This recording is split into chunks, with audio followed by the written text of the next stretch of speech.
Hola, buenas noches ¿Cómo a andás? todos. Buenas noches. Buenas noches. ¿Qué otra cosa querías comentar, Seba? No, al respecto de esto que hablábamos, viste, de lo que son las religiones y el concepto bueno, ese concepto bajado a lo que es la manipulación de masa. Que me acordé que, bueno, con Emi en septiembre, octubre del año pasado estuvimos de viaje, anduvimos en Europa. Y me acordé que ahí hay un lugar en Londres donde están guardadas las joyas de la reina. Bueno, Ujú. adentro de eso hay, que me llamó mucho la atención, yo sentía un asco terrible al estar ahí adentro porque veía tanta concentración de riqueza al pedo, ¿viste? Y la Emi me decía, ¿qué te pasa? Me quiero ir, ¿viste? Bueno, me dio mucho, ¿viste? Bueno, qué sé yo, impotencia, una cosa así, rabia. Eh, Bueno, había tipo un pájaro así, ¿viste? De oro, no me acuerdo qué pájaro es, si es una paloma o qué, de oro, puro, que tiene, no sé, miles de años de antigüedad, esa pieza digamos, de joyería, que se le saca la cabeza así con una rosca y ese aparato está lleno de aceite, que es el aceite que solamente lo hacen, en ese momento eran los curas en el Vaticano. No sé ahora si será de los miembros de la iglesia del protestantismo, que es la iglesia bajo la cual está Inglaterra, creo, pero ese aceite era el único aceite autorizado para ungir al próximo rey, ¿viste?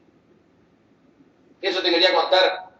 Ahí tenés lo que significa también Dios Yo para poder. me gustaría abrirte un poco el espectro. Eh, Mao también hizo uso de la manipulación de masas. Y en el lunes pasado hablamos de las redes sociales. No es privativo de las religiones la manipulación de masas. Con lo cual, perdona, Sí, la solo un manipulación. ejemplo de cómo está utilizado para concentrar la riqueza en ese cuarto que estaba lleno de joyas ahí que yo me quería ir. Sí, bueno. Sí, volviendo a lo que decías de la manipulación de masas, no es exclusivo de las religiones. Por eso no podés combatir a las religiones por eso. El poder utiliza la manipulación de masas, pero aunque ese poder sea marxista. Entonces, cuando hablábamos de por qué transteísta y no teísta, es porque yo espero que Noah termine el primario en un colegio islámico, haga el secundario en Lahore y pueda ir a la Universidad Católica a graduarse de una buena carrera. Son las que puedo pagar, Marcelo. Entonces, ahí después él elegirá.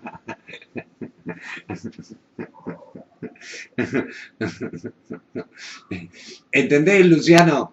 Que hay carreras que solamente la católica te las puede dar correctamente y hay otras cuestiones técnicas que solo la OR te las puede brindar. Y una formación moral que solo el Islam te lo puede brindar. De eso se trata ser transteísta.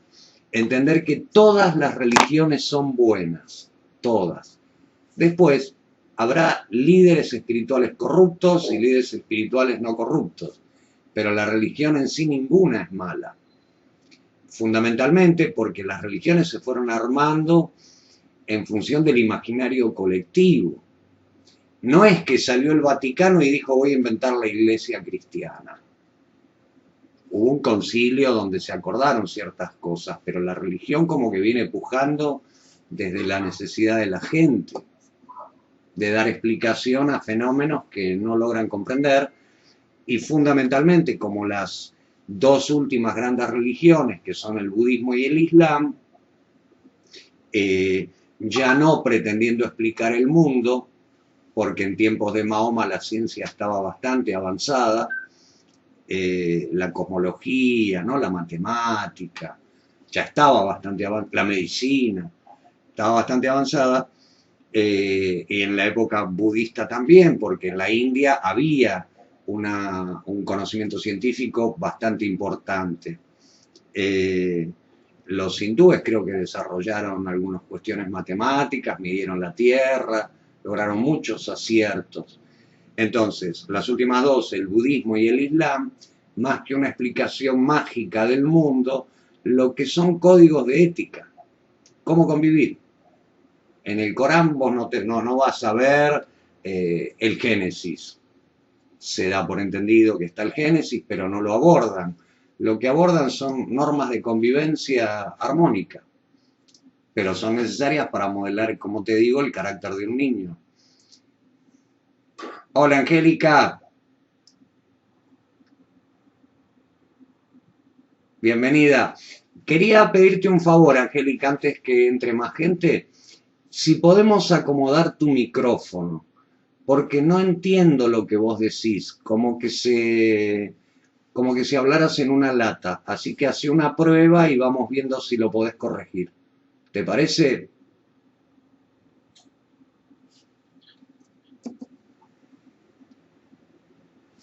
¿Ahora sí? Ahí te escuché perfecto. A ver, habla un poco más. Te ves hermoso hoy día. ¿Perdón? No, ahí no te entendí.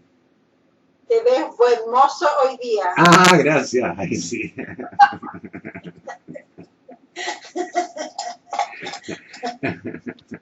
Oscar, te puedo hacer una consulta. ¿Quién habló? ¿Luciano? Luciano. Sí, dale. Ahí que dijiste que las religiones, no hay religiones malas, sino que, bueno, para ir líderes, corruptos o no corruptos. Me gustaría saber tu opinión acerca del papel de la mujer, al menos en las tres religiones que más personas, digamos, practican en el mundo, que es la judía, la católica, la islámica. Me llama la atención, las tres son bastante machistas, por así decirlo, dejan, digamos, los derechos de la mujer como, a diferencia de los derechos del hombre, como una gran diferencia, que por ahí puede llegar a ser el caso que en el contexto de esa época en que se crearon, pero en todo lo que hemos evolucionado y todos los derechos que han ganado la mujer en la sociedad en los últimos 50, 70 años, no se vieron trasladados a alguna religión, o ninguna religión la ha modificado. Entiendo que esas tradiciones, ellos mantienen esas tradiciones para mantener el poder, pero digo, por eso digo que me hizo un poquito de ruido que quería saber tu opinión acerca de las religiones, y no hay ninguna religión mala y, digamos, los derechos de las mujeres en las religiones, a diferencia de los hombres, hay mucha diferencia.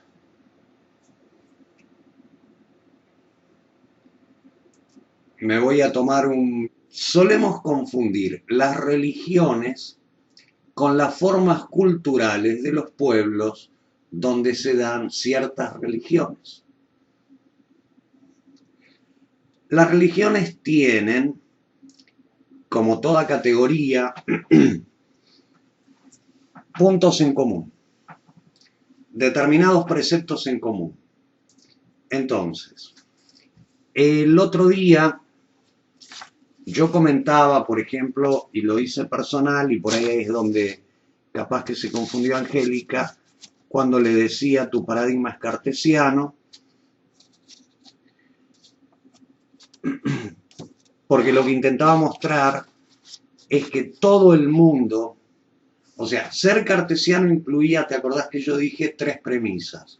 La idea de una verdad absoluta, la idea de un alma eterna, la dualidad, y la permanencia. Esos tres puntos son los que tienen en común la filosofía cartesiana. Después tenés un sinnúmero de variedades. Pero el paradigma cartesiano, vos no te podés dar cuenta si lo sos o no, porque es un proceso inconsciente que se da antes de los 6 años de edad, y una vez que te insertaste en ese modelo, ya es tarde. A menos que hagas un curso de Tantra, no lo vas a poder modificar. Porque de lo que se trata el curso de Tantra es de modificar ese paradigma. ¿Sí? Ese paradigma vos no lo podés ver dentro de vos mismo porque sería como el DOS de una computadora. Son ceros y unos. Ceros y unos. Neuronas polarizadas y neuronas despolarizadas. Esa información es absolutamente digital. Como, repito, neuronas polarizadas y neuronas despolarizadas. Ceros y unos. Y eso es lo que hace, por ejemplo, que vos le digas a un niño, y aquí te voy a dar una tabla de toque, Angélica, para ver si vos sos cartesiano o no. Si alguna vez a un niño, a un hijo, a un sobrino, le dijiste decime la verdad, sos cartesiano. Yo jamás le diría a Onoa, decime la verdad. Le diría, dame tu postura. Explícame tu posición, qué es lo que vos viste para tomar esa decisión. No cuál es la verdad. Porque en el modelo de incertidumbre, jamás en tu vida alguien te hizo creer que hay una verdad absoluta. Entonces, uno es existencialista cuando nació en Argentina, después de los años 70 u 80. Lo más probable, Luciano, que vos jamás le digas a un niño, decime la verdad. Le dirías, decime cuál es tu postura, cuál es tu visión. ¿Entendés que vos actuarás así? Porque una de las cosas que suelo decir es que todas las personas que tienen 40 o menos años ya están absolutamente formadas en el paradigma de la incertidumbre, que lo rompieron Nietzsche, Einstein, Marx, como hablamos la otra vez, ¿no? O sea, vos, Luciano, sos un tipo armado en el modelo de incertidumbre, vos no sos cartesiano. ¿Se entiende? Alguien está estructurado en un modelo cartesiano cuando se despide y dice nos vemos si Dios quiere. Porque te sale de adentro, aunque vos seas comunista. Porque una cosa es la idea que yo tengo del mundo, en la conciencia, y otra cosa es cómo funciona en automático mi sistema.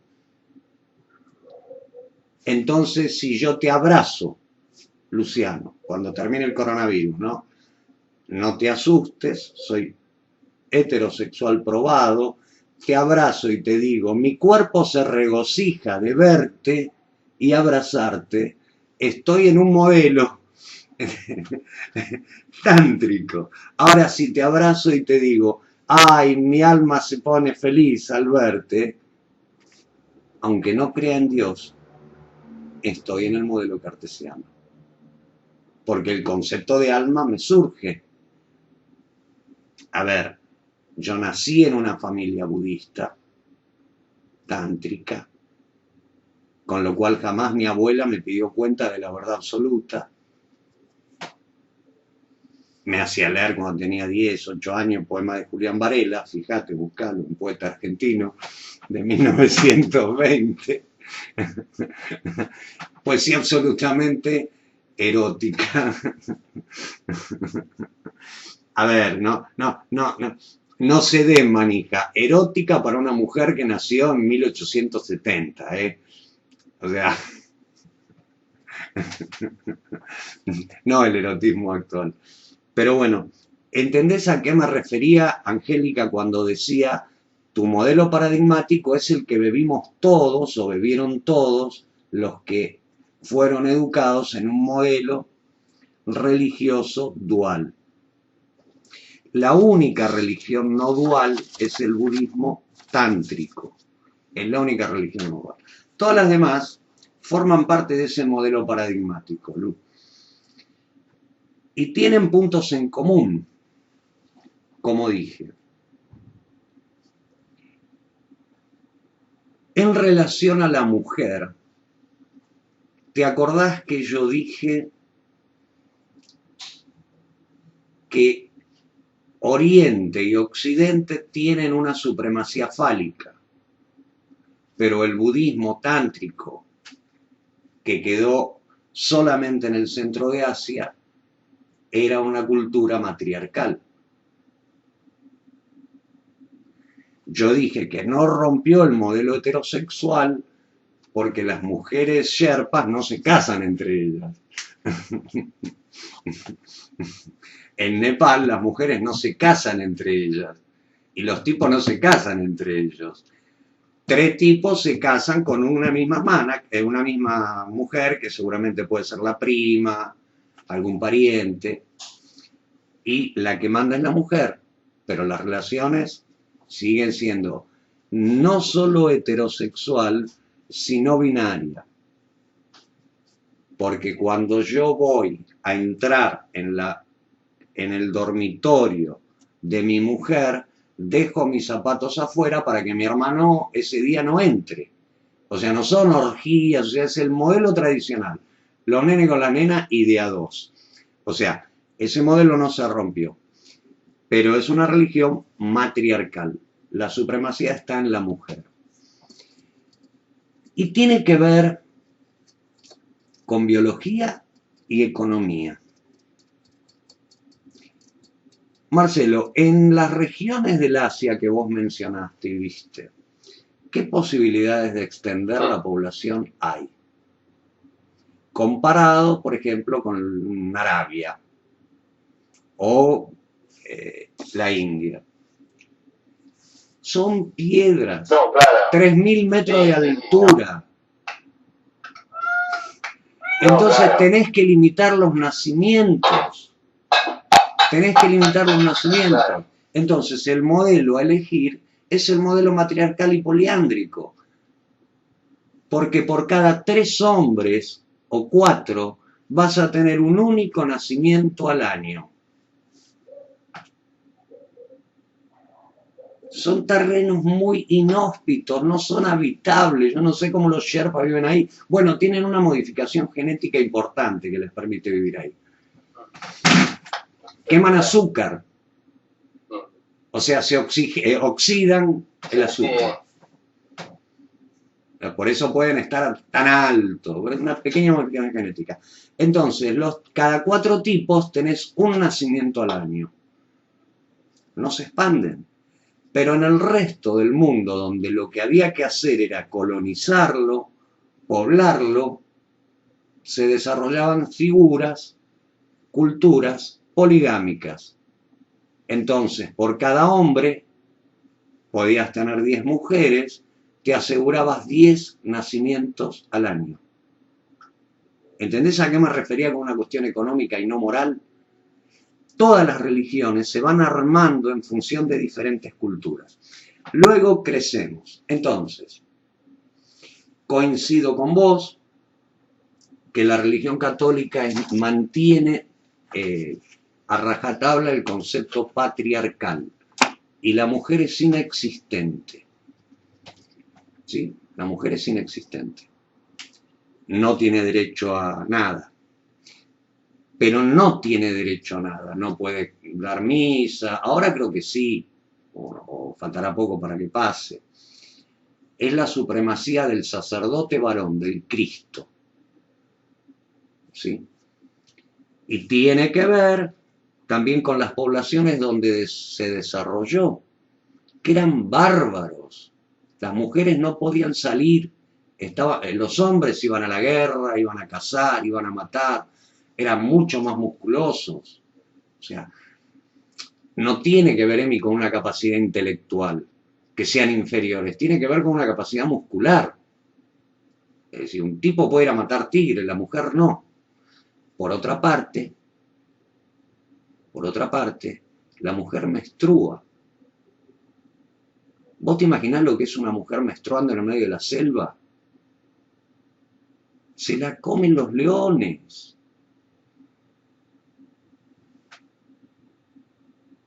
En el mar, una mujer menstruando se la comen los tiburones. sea, son cuestiones que tienen que ver con la biología. Después nosotros las estudiamos, hay sociólogos que la estudian. Pero, ¿entendés, Marce? Porque yo me inclino siempre al fenómeno biológico. Ahí está la explicación, está la clave.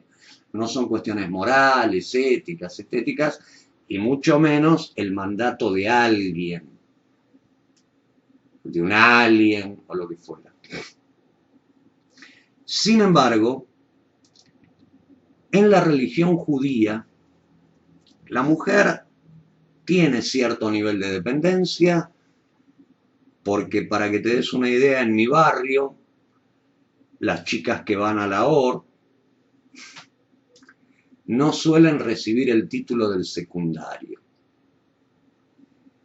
Tienen que casarse y si el marido las autoriza a tomar una carrera universitaria, ahí el colegio les da el certificado. Te estoy hablando de un grupo de personas que continúa vistiendo al día de hoy como cuando sus ancestros vinieron de Polonia, aunque haga 40 grados de temperatura. No es la religión judía, es ese grupo humano que se viste con sobre todo en pleno verano en la ciudad de Buenos Aires.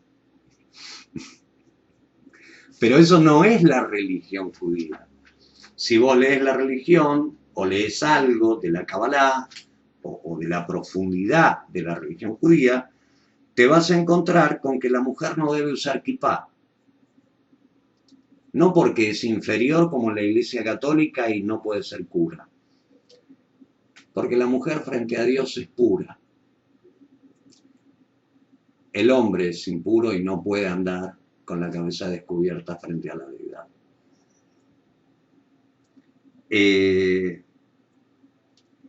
La exaltación al placer sexual de la mujer en la religión judía es interesante, ¿eh? Es interesante. Es interesante. Si vos lees, por ejemplo, el Cantar de los Cantares, de la Torá, o sea, el Antiguo Testamento, la Biblia judía, te vas a encontrar con una obra erótica maravillosa y que ningún tantra relata con tanta precisión cómo hay que hacerle el amor a una mujer, comenzando por el dedo gordo del pie.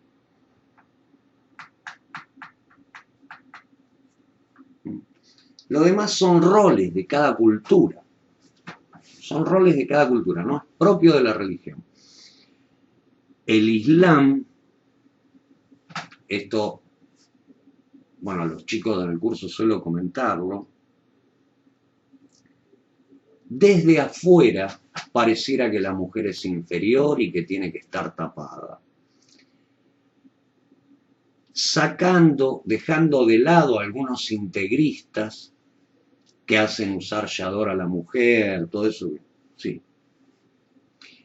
Y que tiene que ver con la cultura de determinadas regiones, no con el Islam. Sí.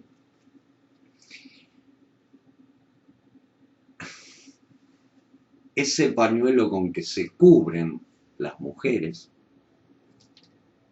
tiene una finalidad erótica que calculo que vas a empezar a sospechar ahora. Uno no desea lo que tiene, chicos. Desea lo que no tiene en mí. Uno no quiere ver lo que se ve. Uno quiere ver lo que no se ve. De hecho, se asocia la Kabbalah con lo erótico y el deseo porque es descubrir algo. El deseo está en descubrir algo. Entonces te aseguro que si te vas, qué sé yo, a Málaga, un poco más al sur, y están todas las minas en teta, te aburrís. Te aburrís. Te aburrís. Yo esto lo vivo permanentemente en el colegio de mi hijo.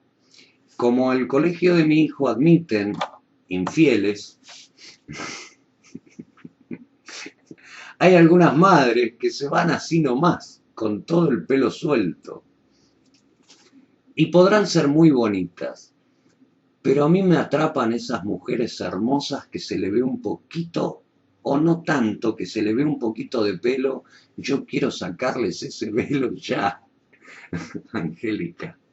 ¿Entendés que es mucho más erotizante lo que se sugiere, Marcelo, que lo que se muestra? Lo que se muestra nos deja sin ganas. ¿Qué es lo que pasa en las sociedades que se desvisten?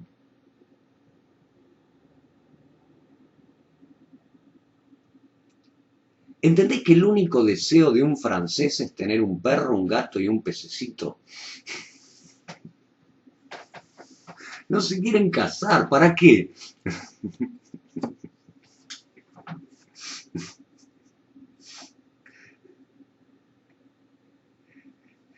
Entienden que cuando sus abuelas, Angélica, bueno, y la vieja de Beatriz, la voy a incluir porque ella dice que es vieja, era muy sabio ese consejo, no le des, porque después no se casan.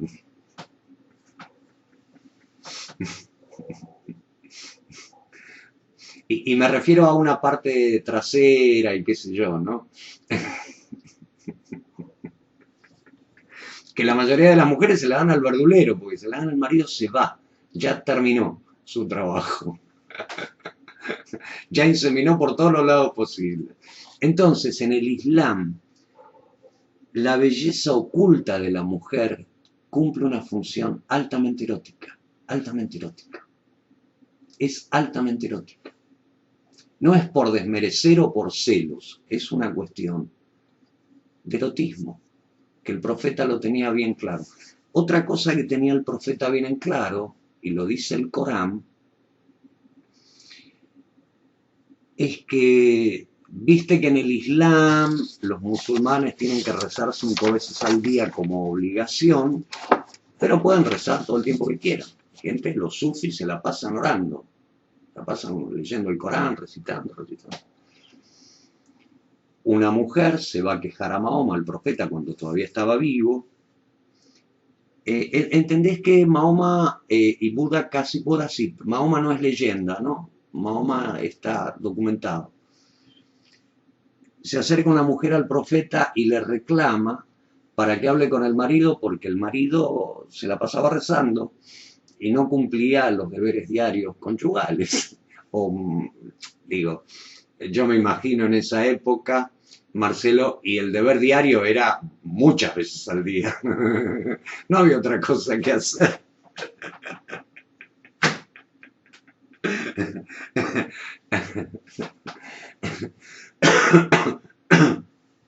¿Entendés, Luciano, que si lo único que tenés que hacer es mirar las cabras y las ovejas, te conviene hacerlo cada rato?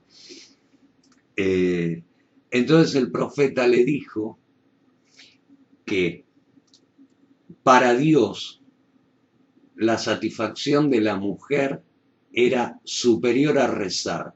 Entonces, que se dejara de rezar y le diera satisfacción a su mujer. En la Iglesia Católica, cuando vos te casás, el sacerdote te dice, promete hacerla feliz. ¿Se te ocurriría preguntarle, por qué uno se casa cuando es chico, viste, inexperto? ¿Se te ocurriría, Seba, preguntarle al sacerdote, che, me enseñás a chuparla? Porque a ver, si tengo que hacerla feliz.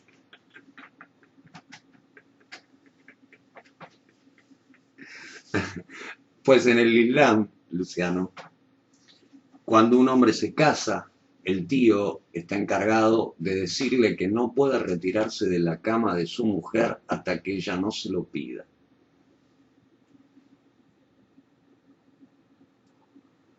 ¿Entendés por qué las chicas musulmanas se ríen y quedan silentes cuando alguien le dice, pero ustedes son oprimidas? No, no son oprimidas, son exaltadas a la gloria, porque no hay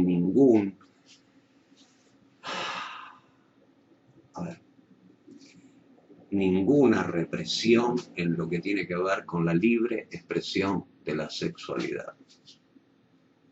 hay algunos impedimentos que tienen que ver con normas sanitarias, como por ejemplo entre los judíos no hacerlo en el periodo menstrual, que hoy podrían estar dejadas de lado, ¿no? Porque básicamente estamos todos testeados y no habría, Marcelo, creo, ninguna dificultad hoy, pero imagínate hace 1000 años. La puerta trasera está prohibida por esto que yo le comenté el otro día, no por una cuestión moral.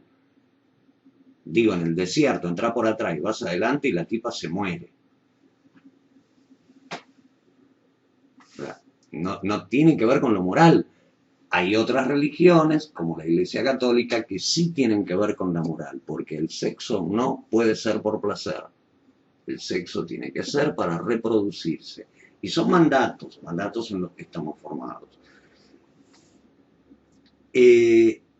Respecto del velo, por ejemplo, en el Islam,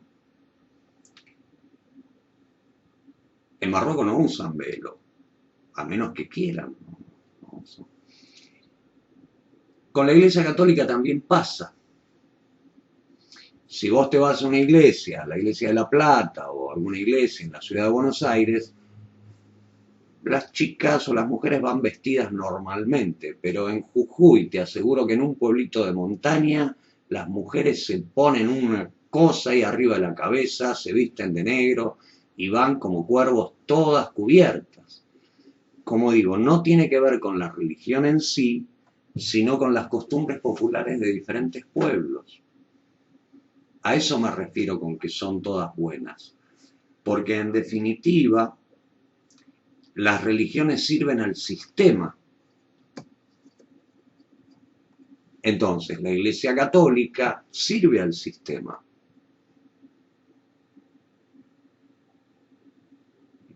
¿Es claro esto, chicos?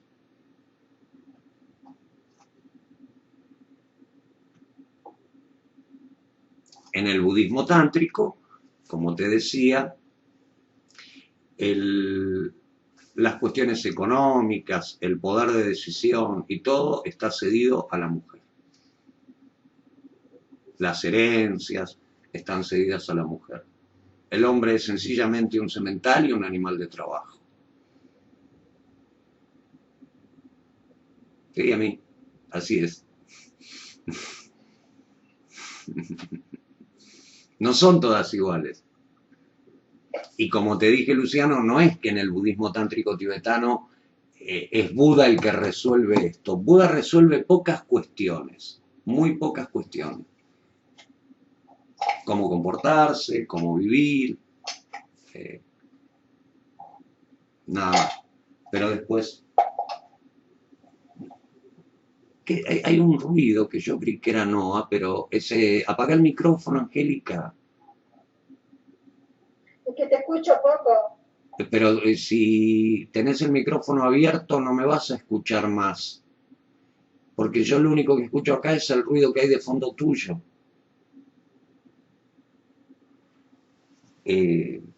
Como te decía, Luciano, se forman costumbres populares en función de cuestiones económicas y las religiones se tiñen de esas costumbres populares. Abrí el micrófono, Lu, y repreguntame o... Sí, súper interesante todo lo que explicaste, porque la verdad no tenía el conocimiento de todos esos por qué que explicaste y que tienen, digamos, un montón de, no sé, de coherencia, por así decirlo. Igualmente, si vamos, por ejemplo, al ejemplo del velo en la religión islámica, está buenísimo que sea como algo positivo, por así llamarlo, para la mujer y demás cuestiones, pero digo, no, por más que sea positivo, no tienen, igual vos después ahora aclaraste que por ejemplo en Marruecos no lo usan, pero en las culturas que sí están obligadas a usarlo y que ponele que sea positivo y que realmente sea algo a favor de la mujer, no tienen la libertad, y seguramente si vamos a otras religiones y a otros ejemplos tampoco tienen la libertad, por más que sea algo positivo para ellas, no tienen la libertad de decir, mirá, todo bien, está buenísimo, es positivo para mi sexualidad, pero la verdad que quiero tener la libertad de probar no usarlo, o porque no lo quiero usar. No tienen esa libertad. Digamos, poniéndonos finitos, es como decir, hay un montón de cosas que están buenísimas, pero déjame elegir. O sea, no tienen la posibilidad de elegir. Me da esa sensación. Lo hablo con toda la ignorancia que tengo del tema y opinando de lo muy poco que sé. A ver, entiendo lo que decís y hay muchas regiones donde es así. Irán, pero en Irak,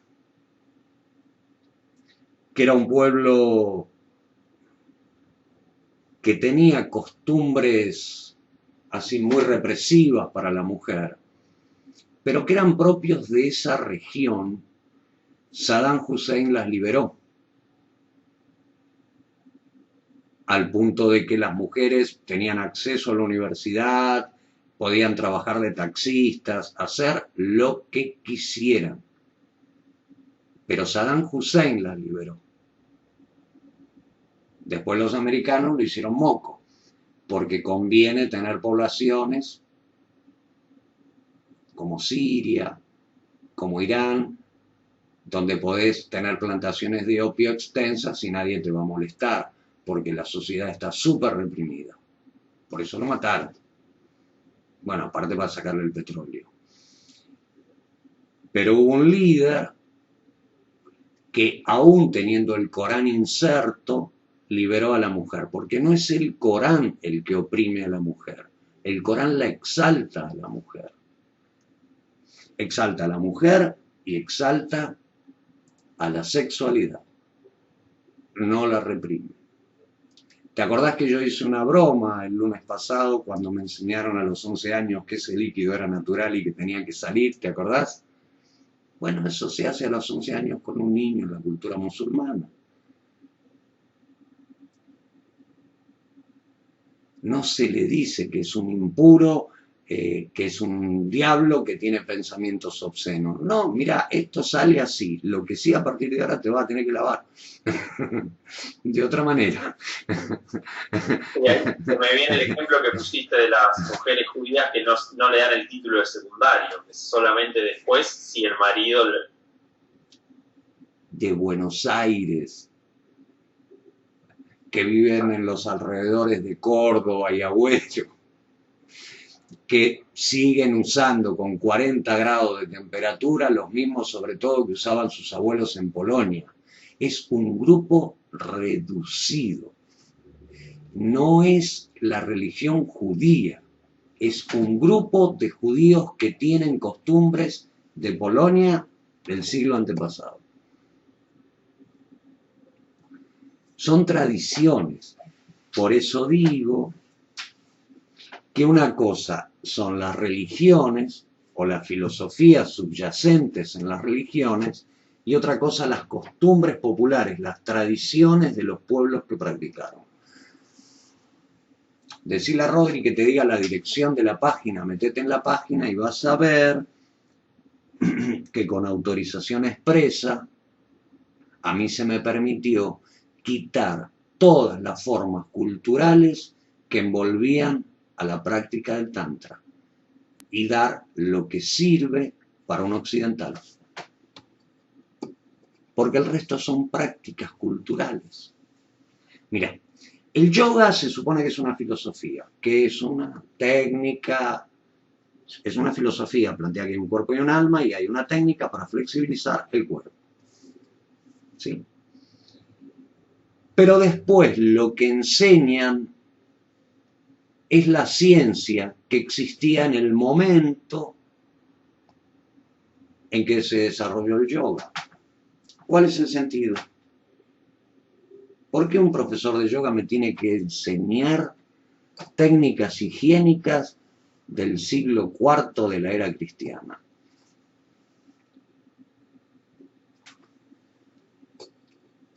O mantras o cánticos para combatir enfermedades. Esa era la forma que tenían para combatir las enfermedades en ese periodo de la humanidad. ¿Te acordás que yo hablaba del peligro de las técnicas milenarias, no? Una cosa es la filosofía, que yo puedo compartir. Si soy cartesiano, sería practicante de yoga. Creería que hay un alma, trataría de flexibilizar el cuerpo y toda la bola. Pero si tengo que ir al médico, me voy a un hospital. No un mago, un brujo. Entonces hay grupos étnicos, no sé cómo llamarlos, que mantienen sus costumbres ancestrales, y la religión, si vos la ves a través de eso, vas a confundirte, porque la religión no es eso. Repito, no es largo el Corán, ¿eh? No es largo. ¿Vos a qué te dedicas, Luciano? Ahora, no, tengo un local gastronómico con mi hermano y estoy estudiando coaching. Ah, mirá qué bien. Arranqué este año y estoy... Bien. Si lees el Corán, no, decía como para saber si tenés capacidad de comprensión, supongo que sí. Si lees el Corán, no hay lugar donde se reprima a la mujer. En todos los lugares está exaltada. Exaltada. Se protege hasta su propia moral, porque es una ofensa gravísima engañar a una mujer, por ejemplo. ¿Vos sabías que el divorcio en el Corán, desde tiempos del profeta, es muy simple? Basta con que una mujer te repudie 3 veces públicamente y queda divorciada.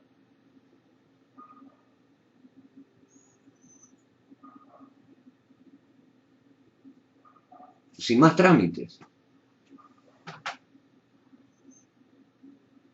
Hay otros lugares, algunas en montaña, algunos bereber, que viven en zonas muy aisladas cuando nieva, donde normalmente se casan para pasar el invierno.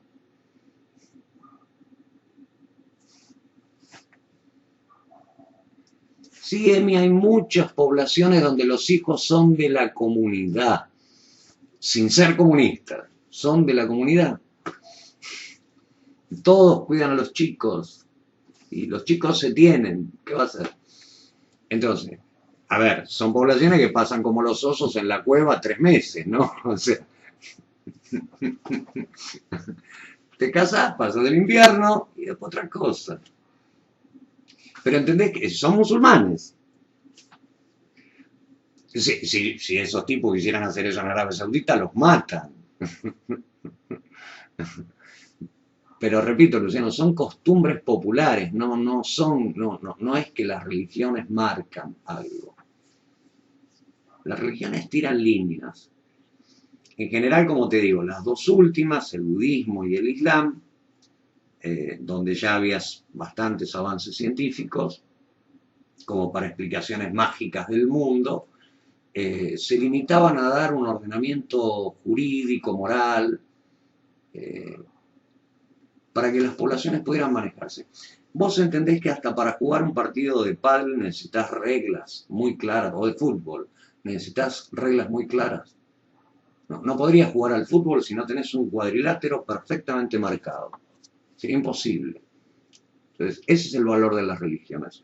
Y ese valor, Luciano, no lo puede adquirir un niño de manera consciente, de manera racional. No lo puede. No lo puede. Porque ese programa, como te digo, de la naturaleza profunda de la mente, se hace de manera onírica. Jugando, se construyen los niños. Entonces, jugando estos paradigmas religiosos, se van armando como una buena persona católica, una buena persona judía, una buena persona musulmana. Después lo demás, todos esos añadidos que a vos te parecen raros, son propios de regiones o grupos humanos específicos que desarrollaron ciertas costumbres en función de algo, de alguna necesidad. Te aseguro que si estuvieras en algunos desiertos de Arabia Saudita, te gustaría estar tan cubierta como esas musulmanas que andan también circulando por la ciudad de Buenos Aires, todas de negro y con una gilaba que no te entra arena por ningún lado. Las tormentas de arena son bravas y el sol también. ¿Quedó más o menos respondida? Sí, muy bien, muy claro todo, así que te agradezco. Angélica, ¿querés hacer algún comentario?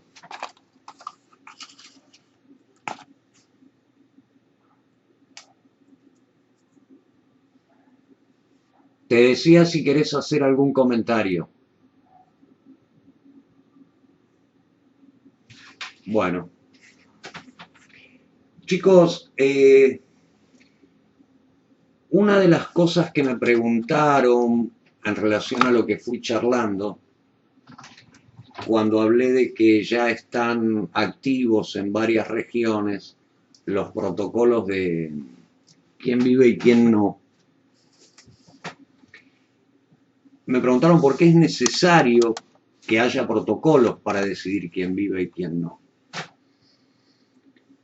Y eso tiene que ver con una cuestión ética.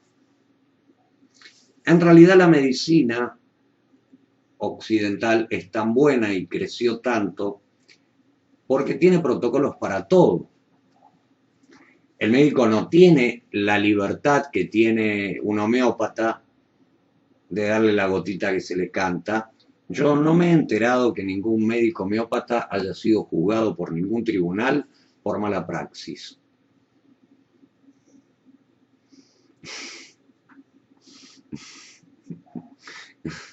No, tampoco me he enterado que le hayan retirado el título y le hayan prohibido ejercer a ningún practicante de Reiki. O un juicio de mala praxis a un practicante de Reiki. A ver, no te rías, Jeremías. Si yo estoy absolutamente convencido, porque así lo hizo la persona que es practicante de Reiki, que yo me voy a curar el colon irritable si me hace Reiki y no me cura, debería poder hacerle un juicio de mala praxis. ¿O no, Marcelo? A vos te lo harían. A vos te lo harían. Entonces, ¿cómo podemos, por un lado, pedirle al médico que sea él quien decida sobre lo que tiene que hacer, cuando lo que tiene que hacer está controlado primero desde el paciente, los familiares del paciente y la propia justicia y el propio colegio médico y la Academia Nacional de Medicina? No es tan sencillo. Un médico tiene que cuidarse mucho a la hora de recetar un medicamento, porque ese medicamento ya fue protocolizado para tal patología, tal grupo de edad, tantos centímetros cúbicos, no sé cómo, después lo explicará vos, Marcelo, pero está todo perfectamente protocolizado. Uno puede hacer lo que quiere en el consultorio médico. Entonces esas son es una de las causas por las cuales tiene que haber un protocolo necesario para quién vive y quién no.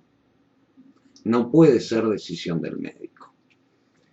Por otro lado, si un médico tuviera que decidir per se quién vive y quién no, ese profesional debería ser desechable.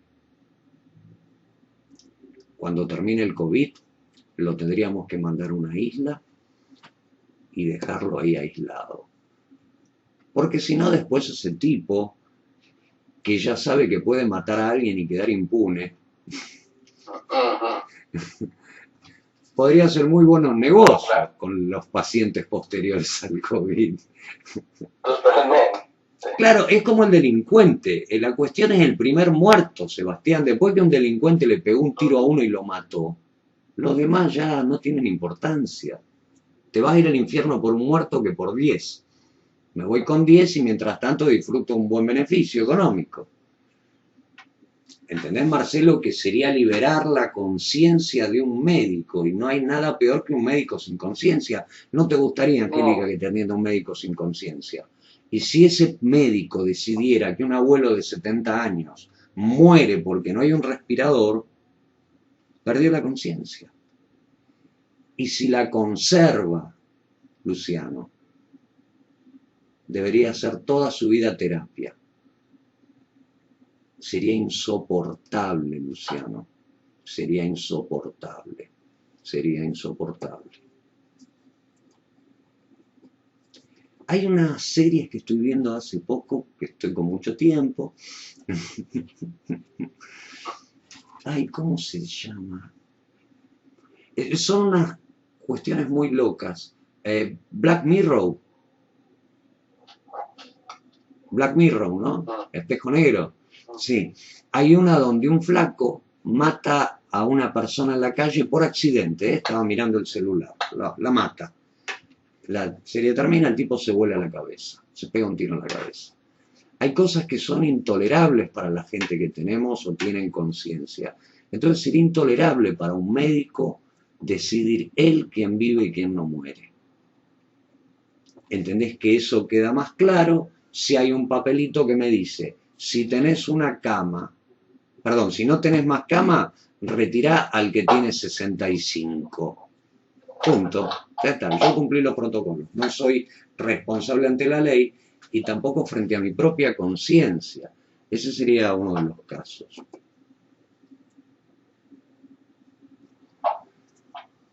Espero que después se escuche Liz esto que está viviendo en Chile. Me parece que se perdió la conexión. Chicos, yo quiero insistirles, sobre todo Angélica, que vivís en un país de riesgo hoy, que no se dejen llevar por quienes hablan de que esto no existe, que es una gripecita. Yo he escuchado en estos días a la gente que promueve que salgamos, que esto no pasa nada y qué sé yo, comparar a Chile con Argentina, y la comparación era que Chile tiene la mitad de casos que Argentina,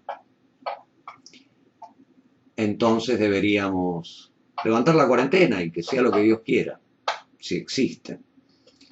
Es verdad, tiene la mitad de casos que Argentina, con cuarentena argentina, cuarentena estricta. Pero Chile tiene 18 millones de habitantes y Argentina 45 millones.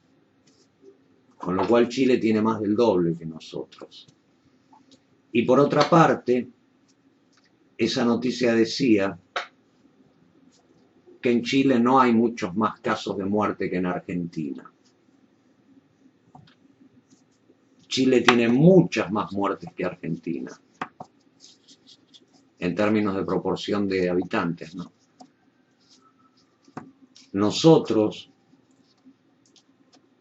tenemos muchos menos casos de muerte porque el sistema sanitario es bastante más eficiente. Y me gustaría pedirle a Marcelo, que está más autorizado que yo para hablar del coronavirus hoy y el peligro potencial. Luciano, yo sé que por ahí venís para demandar otras cosas, pero bueno, la propuesta, ¿te acordás que era ver qué pasa en pandemia? Ver qué pasa en pandemia. Así que te paso la palabra, Marcelo, si querés comentar algo. Sí, un poco por ahí comentar lo que en algún momento habíamos charlado, que por ahí, más allá de inclusive hasta más allá de la ciencia.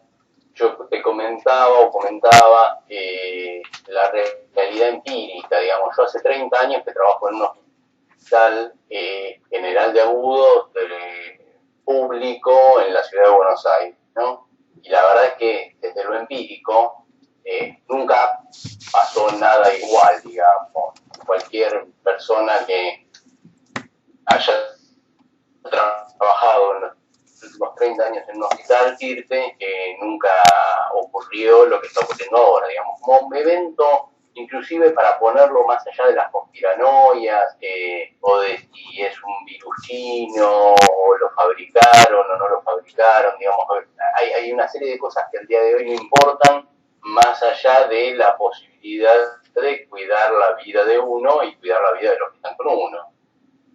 Y yo sigo entendiendo que, primero, la experiencia práctica es esa, digamos. Nunca sucedió en mis 30 años de médico en un hospital que el 90% de la gente que esté internada en ese hospital esté internada por una sola patología, y nunca sucedió, bueno, lo que estamos viviendo ahora, digamos. Yo he tenido 2 médicos de mi servicio infectados, 2 técnicos de mi servicio infectados, nunca sucedió que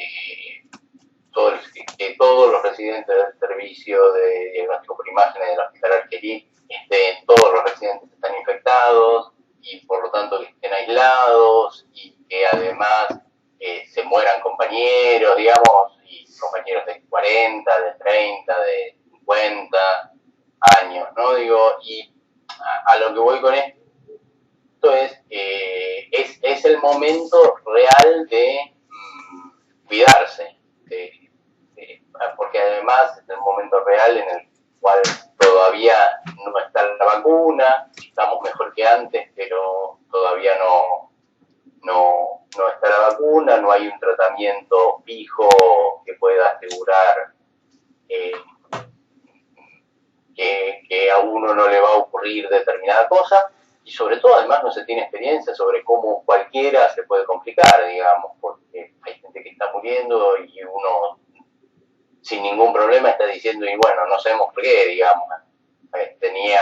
Se sabe además cuáles son los pacientes que es más fácil que se compliquen, digamos, los diabéticos, los hipertensos, los pacientes de edad, pero más aún, entonces todavía uno debería cuidarse, y la verdad que por el momento lo único racional que uno puede decir al respecto es, digamos, que se mantenga lo más posible dentro de la cuarentena y seguir las indicaciones de que no son tampoco demasiado complejas, de mantener distanciamiento, lavarse mucho las manos y todo lo que pueda lavarse, y usar barbijo si uno va a tener contacto con el resto de la humanidad. Vuelvo a decirte, más allá de todo lo que podamos charlar acerca de la ciencia o no ciencia, por ahí transmitir la experiencia de la realidad diaria y un poco también saber que no ha pasado, al contrario, digamos, que está pasando. Digamos, no es que se terminó, sino que está sucediendo hoy. Voy a tomar las últimas palabras, Marce, que decís no ha pasado. Por ahí la conciencia debería fortalecerse ahí, porque ya llevamos mucho tiempo en cuarentena.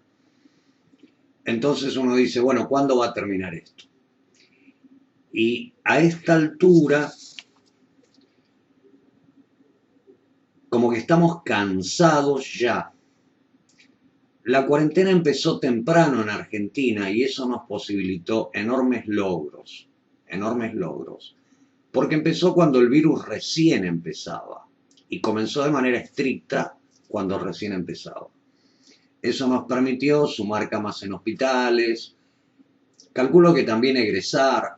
Jaureche por lo menos se ocupó de egresar mucha gente, trabajadores de salud, calculo que UBA también se habrá ocupado de ingresar trabajadores de salud, no sin apurar los tiempos, ¿no? Sino apurando la formación.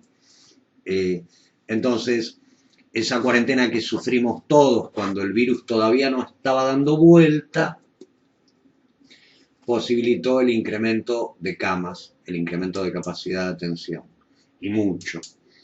Yo suelo decir, lástima que no está Luis, en Uruguay la cuarentena no sirve porque no se invirtió en una sola cama, en un solo equipo. Entonces, ¿para qué hacer cuarentena?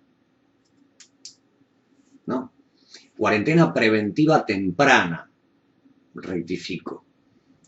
Nosotros hicimos cuarentena preventiva temprana, obligatoria y dura, porque se resolvió invertir. Pero en Uruguay no tenía sentido hacer cuarentena preventiva temprana porque no se pensaba gastar un peso en salud, o no se podía. Lo cierto es que eso sirvió para aumentar la capacidad hospitalaria. Y ahora nos encontramos estresados, quizá, y cansados de tantos meses de cuarentena. Pero la cuarentena deberíamos tomar conciencia, como dijo Marcelo, que esto no ha pasado, recién está empezando. Puede sonar terrible lo que digo, chicos, pero recién está empezando. Y recién está empezando por cuestiones económicas que escapan a los gobiernos centrales. Por cuestiones económicas, como charlábamos con Sebastián, que atañen a los gobiernos locales. Los gobiernos locales no están teniendo la facturación que ellos esperaban al haber ganado o al haber sido electos. Se les redujo bastante el nivel de ingresos. Entonces nos encontramos con que hay intendentes que, contrariamente a las disposiciones nacionales, liberan. Y chicos, entiendan, Luciano, entendé que si un gobierno regional libera las actividades, no es porque el virus se haya ido, es porque alguien está haciendo presión porque no tiene ingresos. ¿Sí? Sabemos que los ingresos son necesarios para mantener las empresas, pero para mantener también funcionando la administración pública. Entonces, cuando uno libera sometido a la presión de quien no le está tributando o le demanda ingresos. Y también hay algo que noto en muchas personas, que es que cuando se flexibiliza la cuarentena, están convencidas que es porque el virus se hizo más lábil. Entonces, bueno, ¿se puede ir al restaurante? Voy al restaurante. No, se puede ir al restaurante porque si no el dueño del restaurante no cobra. Y si el dueño del restaurante no cobra, no paga sus impuestos. Por eso se puede ir al restaurante. O sea que yo soy un boludo si me voy a tomar un café porque estoy alimentando una máquina infernal de negocios. Una cadena infernal de negocios arriesgando mi propia vida. ¿Entendés, Luciano, que si el gobierno dice, bueno, te enteraste en Berazategui se puede hacer surf, no me queda muy claro dónde, pero se puede hacer surf, no significa que ya no hay virus en la costa, en la costanera. No es que liberan eso, no, liberan porque así vos te tomás un cafecito mientras haces windsurf. Claro, Marcelo, windsurf debe ser. Espero creer que la ordenanza es para el windsurf. Que eso sí se hace en Quilmes. ¿Entendés? Para alimentar a los chiringuitos que están en la costa, los barcitos que están en la costa. Se habilitan bares. Angélica, ¿alguien se puede morir por no ir a un bar a tomar un café y preparárselo en su casa? Yo no le veo gran diferencia. Yo no le veo. Entonces, como digo, cuando la gente escucha que se flexibiliza, creen que es que el virus decayó. No, la flexibilización y el recrudecimiento de la cuarentena tiene que ver con la capacidad hospitalaria. Si yo tengo 10 camas libres, flexibilizo. Si las tengo ocupadas, quito la flexibilización. Pero en definitiva estoy jugando con la salud de las personas, porque un alto porcentaje de esas personas que van a esas camas mueren. Mueren. Mueren. Ciertamente la buena noticia es que la tasa de mortalidad está bajando. Y tiene que ver con que hemos aprendido cómo curarlos a los pacientes. Tenemos mejores métodos de cura. No es que los rociamos con alcohol o eso que andaba dando vuelta, ¿cómo era? Le hacemos tomar dióxido de cloro, ¿era? No. Tiene que ver con que le estamos encontrando la vuelta para que pueda tener mayor sobrevida aquella persona que termina en terapia. Vos habías tirado un número, ¿no? Creo.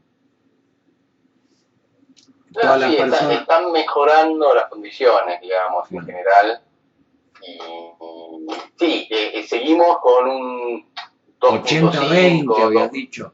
2.6 de mortalidad sobre gente sobre infectados, ¿no? Digamos, y lo que había dicho era que cuando comenzó la pandemia, en lugares que tienen sistemas de salud mucho más potentes o con muchos más medios, el índice de mortalidad era mucho más alto y ahora, digamos, justamente para eso sirvió, entre otras cosas, esto que vos decís, la cuarentena previa, temprana, para reforzar un sistema de salud que si no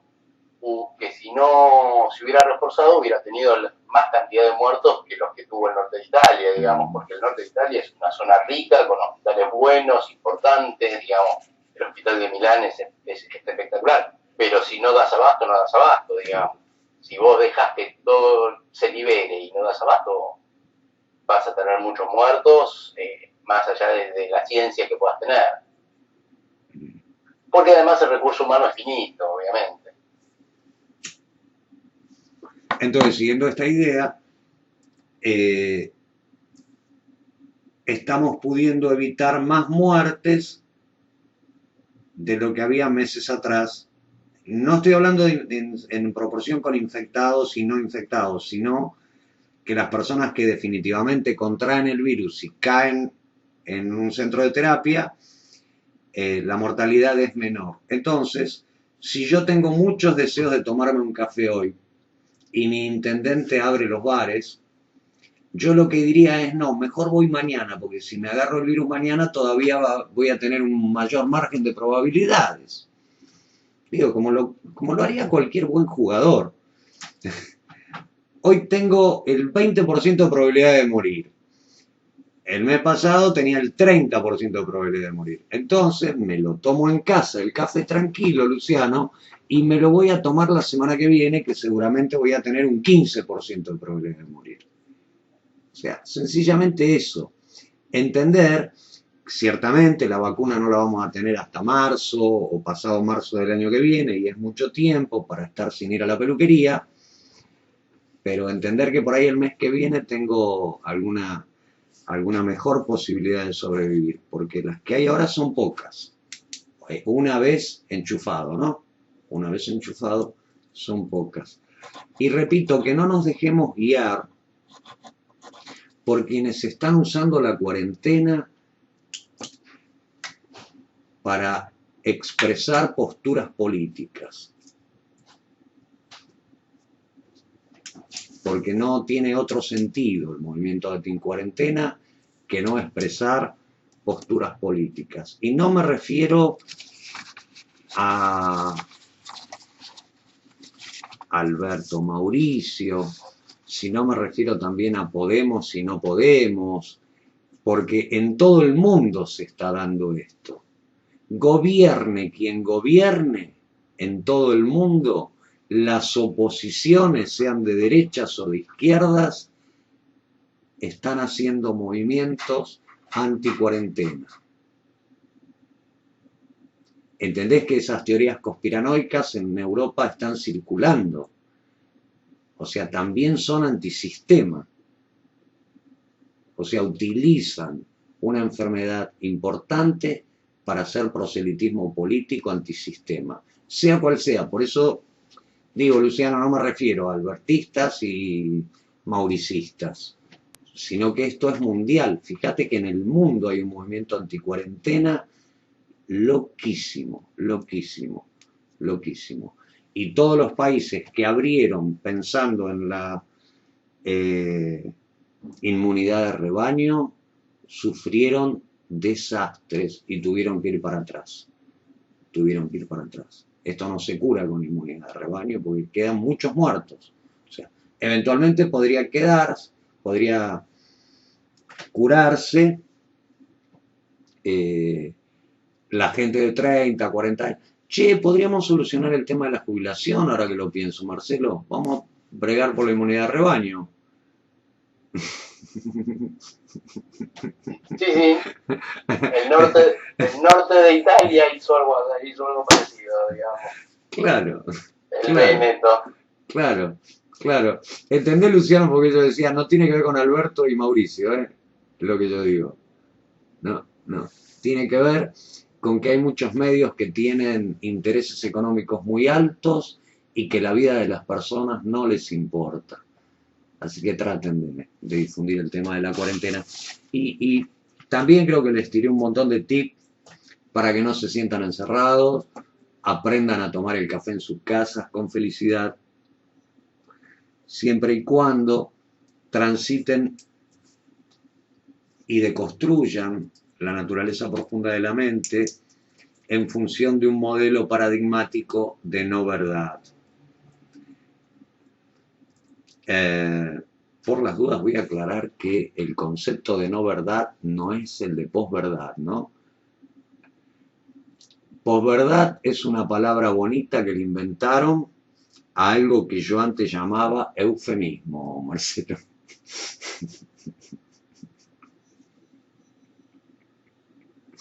Sí. La posverdad fue algo que se inventó para combatir a otro sector político que hablaba de relato. ¿Se acuerdan cuando se decía que había un sector político que tenía un relato? Entonces el otro no tenía relato, el otro sector político no tenía relato, tenía posverdad. O sea, una mentira. La no verdad absoluta no implica la búsqueda de una verdad personal, pero entendiendo que es eso, una verdad personal, ilimitada y espacio limitada. Decía que en el modelo cartesiano se parte de la noción de que hay una verdad absoluta. Y eso tiene una importancia clave, espero que lo pueda escuchar Luis, que alguna vez comentó algo de la ansiedad por hacer el curso, no que fuera ansioso, que tenía ganas de hacer el curso. Tiene que ver con la ansiedad, Luciano. ¿Lo entendés o te lo relaciono? Un sistema se construye de a poquito. Nacemos como tabla rasa y vamos construyendo primero el sistema de aprendizaje. Habrás observado que la cultura china es totalmente diferente a la nuestra. Si fueron a China seguro que no se decepcionaron, tu madre, pero se habrán sorprendido mucho. La forma de operar su mente es totalmente diferente. Ah, creo que Mila había hablado de Japón, ¿no? O Beatriz habló de la cultura japonesa. Su forma de operar la mente es totalmente diferente. Si querés un ejemplo, es como una Mac y un Windows. Operan diferentes, sirven para lo mismo, producen resultados similares, pero la operatoria mental es diferente porque Yo aprendo a manejar mi mente primero. Aprendo a procesar información y después comienzo a almacenar información. Cuando empiezo a desarrollar la corteza, la capacidad de pensamiento abstracto, y fundamentalmente cuando empiezo a manejar el lenguaje, comienzo a articular mi forma de operar la mente. Luciano, habilita un poquito tu micrófono y si está todo en silencio, ¿no? Sí. Luciano, ¿vos crees que el color rojo es universal?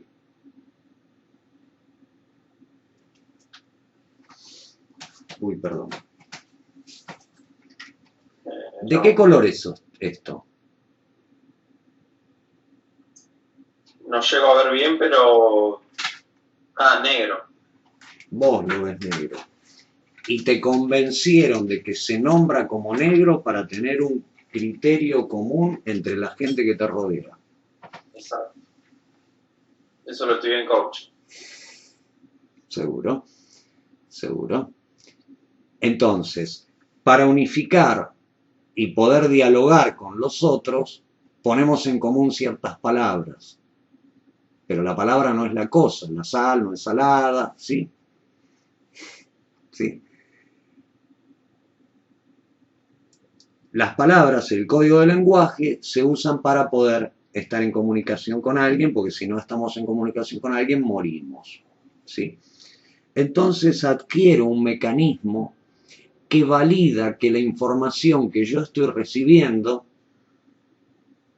es la información que esperan mis padres que yo entienda. Ese mecanismo de validación es un mecanismo que hace que toda la información que entra en mi sistema yo la valide, la confronte y la valide. Si yo en algún momento dudara de que este encendedor es verde, entraría en angustia. Porque la angustia es una emoción, ¿sí?, que como dije no sé si la anterior o la anteanterior, es inespecífica. Es un compuesto químico que circula en la sangre, en mi sangre, haciéndome experimentar angustia. La angustia es un indicador de que algo que yo necesito saber no lo estoy sabiendo. La incertidumbre provoca angustia en las personas estructuradas en el modelo cartesiano que busca la verdad absoluta. Porque si a mí cuando era chiquito me dijeron decime la verdad, yo no paro hasta que no logro la verdad de todo el mundo. Necesito la verdad universal con desesperación y la voy a buscar en todos los lugares. Entonces mi mecanismo de validación, que está entrenado o armado para buscar la verdad absoluta, si duda de algo, el fracaso de ese mecanismo de validación produce un compuesto químico que se llama angustia. La angustia no es una emoción destinada a accionar. Hay emociones que me permiten a mí accionar, porque si no tengo una emoción que me atraviese, no hago nada. A ver, yo siento tristeza por el chiquito que está en la puerta de mi casa demandando comida, y voy y le doy comida. Si no siento tristeza por él, no voy a mover un dedo. O sea, ¿entendés que en ese caso la tristeza me motivaría a hacer algo? ¿Sí? Si mi intendente llegara a liberar la cuarentena, me voy a enojar y ese enojo lo va a hacer que yo me ponga a contradecirlo. Si mi intendente mantiene la cuarentena, me pondré alegre y voy a ir a apoyarlo porque ¿sí? Me siento alegre, algo siento, necesito una emoción. La angustia es una emoción de feedback. Le permite a mi sistema saber que hay algo dentro mío que no estoy pudiendo validar como cierto. Entonces, si yo estoy estructurado en un paradigma de verdad absoluta, la angustia en mi sistema va a ser excesiva todo el tiempo. Y esa angustia, Emi, se va a manifestar como ansiedad. Porque la ansiedad no es querer algo concreto. La ansiedad es querer, punto. No sé lo que quiero, pero lo quiero ya, como decía Luca Prodan. Eso es ansiedad. No sé lo que quiero, pero lo quiero. Entonces lo voy metaforeando, por decirlo burdamente. Lo voy sustituyendo por una cosa, por otra, y nunca alcanza. Entonces, como digo, la angustia me está dando cuenta de que hay algo que yo desconozco y de lo que tengo que estar cierto. Esa certeza que no alcanzo produce angustia y después proyecto esa angustia en todos los órdenes de mi vida. Como cuando uno está enojado, Luciano, y proyecta ese enojo en todas sus acciones. Te liberas del enojo y la vida es diferente. Entonces esa angustia luego se manifiesta como ansiedad. Pero si mi mecanismo de validación no está estructurado en el paradigma de la certeza, sino que está estructurado en el paradigma de la incertidumbre, yo te aseguro que voy a disfrutar el no conocer enormemente.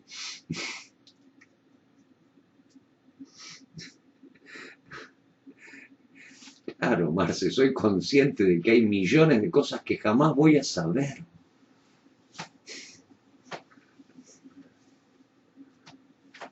Por suerte, porque por otra parte, Beatriz, es la única posibilidad de salir a buscar también, ¿no? Algún conocimiento un poco más libre de ansiedad.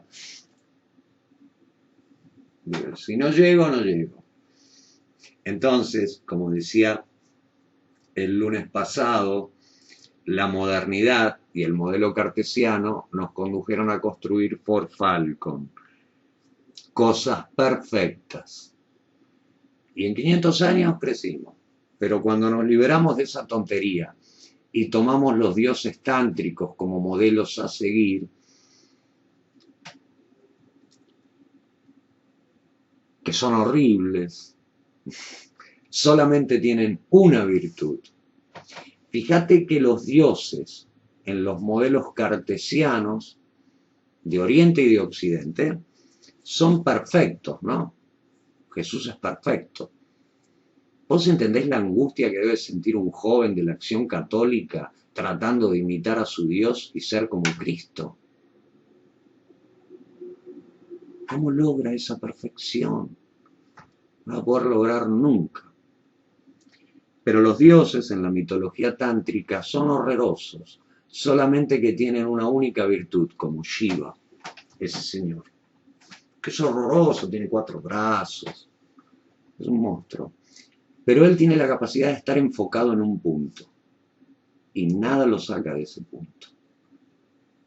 Entonces, ese es el atributo que yo quiero para mí de esa deidad.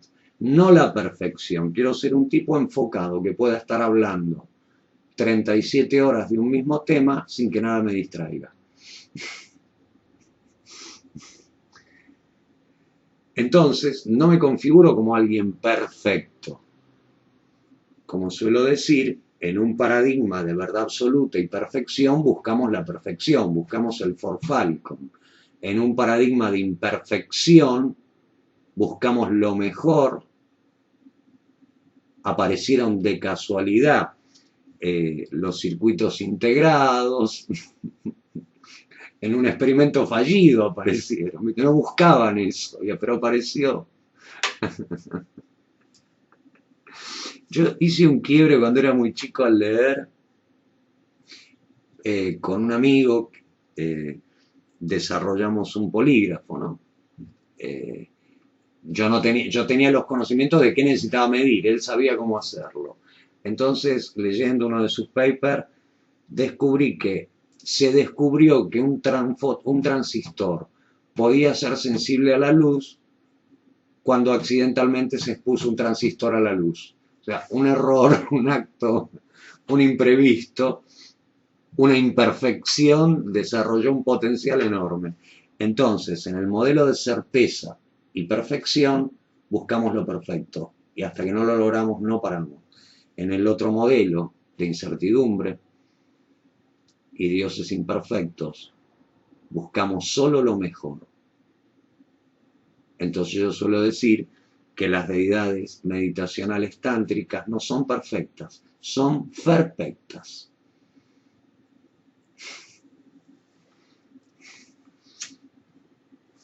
Entonces yo me configuro como alguien perfecto. Tengo una única virtud.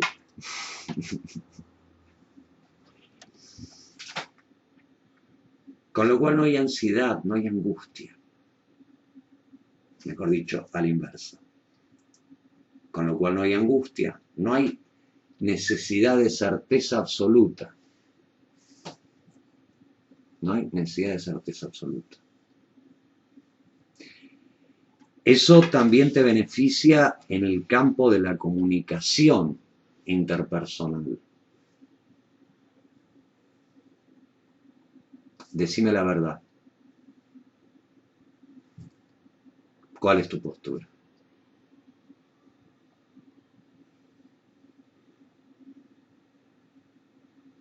Ahora, ¿entendés, Lu, que esto no es una expresión de deseo, es una forma de ser en el mundo? Y eso es lo que llamamos un modelo paradigmático.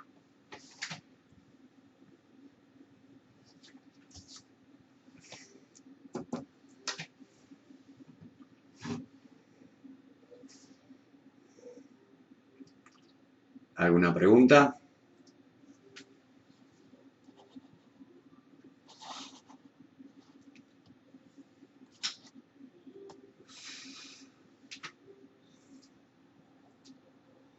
Dale, Lu, de visita quedaste vos solo, si querés. No, súper interesante esta parte. Algo había leído al respecto. Lo entendí, coincido. Así que me quedó todo claro.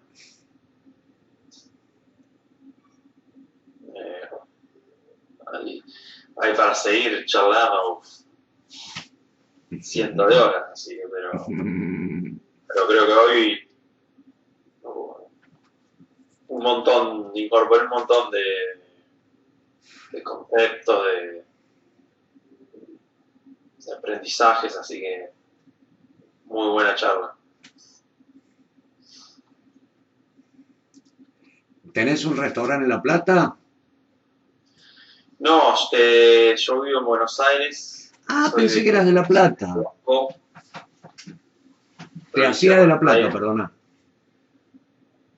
Y no, tenemos un local en Palermo que justamente habilitaron las veredas hace 3 semanas aproximadamente, y la gente ha salido como loca, desesperados, y es como vos decís, yo los veo, mirá que a mí desde lo comercial me conviene, ¿no? Que se llene como se llena, pero sí. Los veo en la vereda, sentados sin el barbijo, tomando un café, con toda la gente pasando por la vereda, y te juro que voy caminando y digo, ¿qué necesidad? Sí, yo te entiendo, a ver, te entiendo que vos tengas que facturar si otros están facturando, pero es esto que yo decía, el gobierno habilita por una necesidad económica, fundamentalmente por una necesidad económica, el propio gobierno. Y la gente cree que la habilitación es porque el virus se hizo más lábil. Igual yo no sé si soy muy extremo, corregime Marcelo si me equivoco, pero a ver, ¿alguna vez observaste un rayito de luz en una habitación oscura? Hácelo. Metete en una habitación oscura y permití que un rayito de sol entre.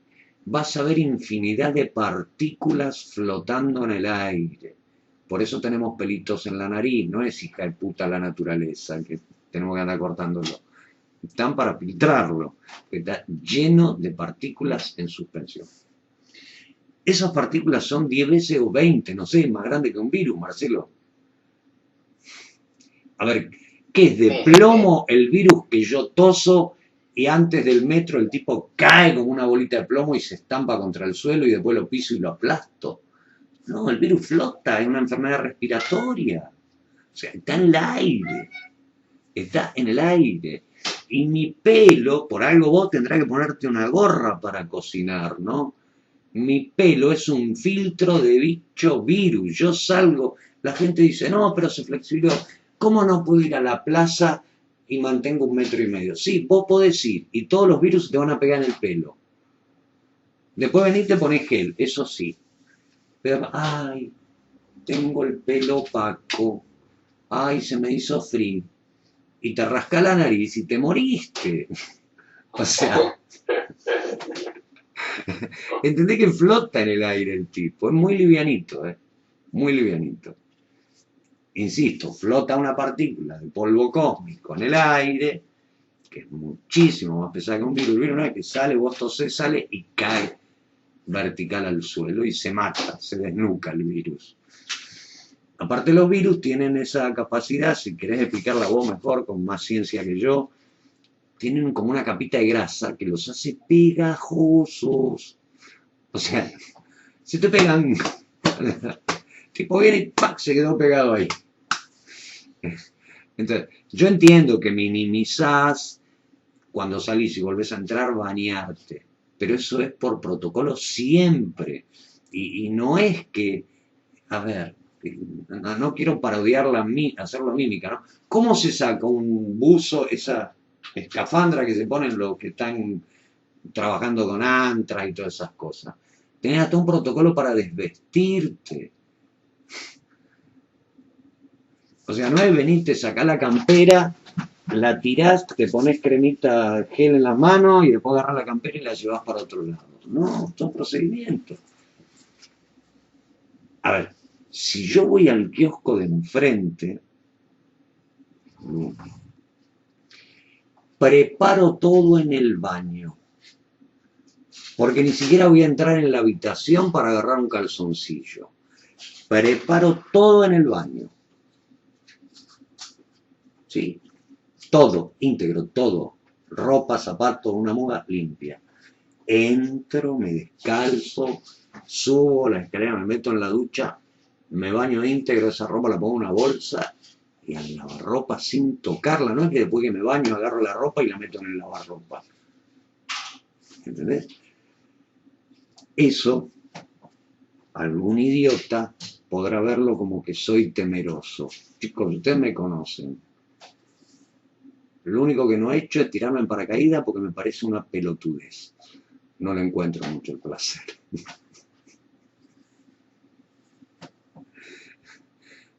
Digo, uno de mis deportes es el vuelo acrobático, Luciano, no sé si te contó Rodrigo. Bueno. Me gusta el riesgo y lo comenté el otro día porque lo que vale la pena ser vivido, como le decía Luis, es lo que tiene mucho riesgo. ¿Sí? Pero me cuido. Es decir, no desde el lugar del miedo, no tengo miedo a morirme. Sobre todo que ya he vivido unos cuantos años satisfactorios, Marcelo. Yo siempre digo que desde hace un montón de años esto es regalo de alguien. Se va. Podría morirme en paz, básicamente. O sea, no le tengo miedo a la muerte. Pero ¿con qué necesidad voy a hacer sufrir a mi familia por dejar de hacer los protocolos como corresponden? Las cosas como corresponden. Fui al kiosco, salía que mi pelo se llene de todos los virus que andan dando vuelta por ahí. Vuelvo. Y entendés que también sería una estupidez que me agarre una gripe común, o una afección en la garganta, como le pasó a Amy, porque pondría en pánico a toda mi familia. Vos entendés que, yo entiendo tu preocupación, pero me imagino la de Sebastián, la de Nacho, ¿no? Entonces mejor que ni te agarre una afección de la garganta. ¿Sí? Si no entiendo mal, bajaron la mayoría de las enfermedades asociadas con el invierno, ¿no, Marcelo, también? Sí, por suerte, digamos, justamente, ¿Viste?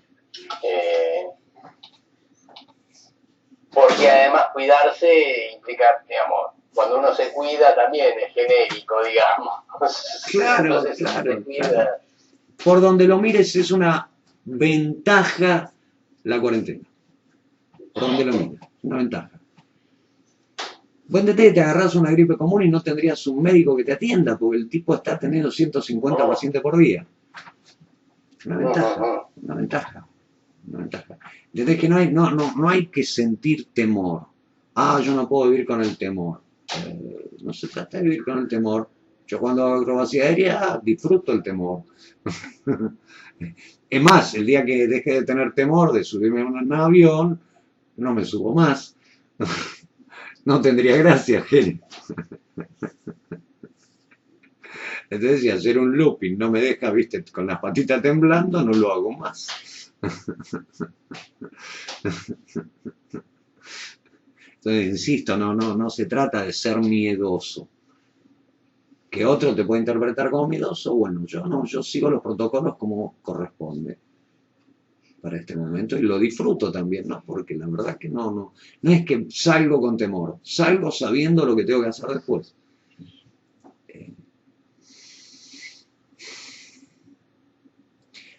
Fíjate,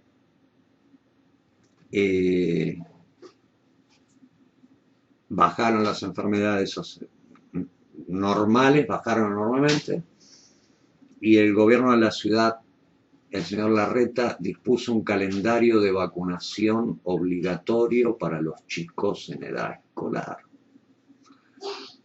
Cuando inició la pandemia, yo tengo alguna conexión con epidemiología de Quilmes y llamé porque estaba un poco molesto porque cuando comenzaron las clases, el periodo de clases, no las clases, comenzaron el periodo de clases, no estaban haciendo campañas de vacunación. Entonces la propuesta mía fue, normalmente en los barrios humildes, pobres, con bajo nivel sociocultural, los niños son vacunados porque en el colegio los obligan, la maestra está siguiendo que los vacunen y qué sé yo. Entonces sugería a la Intendencia de Quilmes que hiciera una campaña masiva, Intendencia de Quilmes, Varela y Verazategui, que hiciera una campaña masiva de vacunación, porque los padres se iban a olvidar. Y la respuesta que me dieron fue muy iluminadora, Luciano. Me dijeron que la fuente principal de contagios está en las unidades sanitarias, en los hospitales, y que como los chicos no van al colegio, ni siquiera se van a agarrar piojos. Entonces, era más conveniente que postergaran la vacunación a que fueran a un hospital a buscar directo el COVID. Eso debió pensarlo el señor Larreta o el equipo.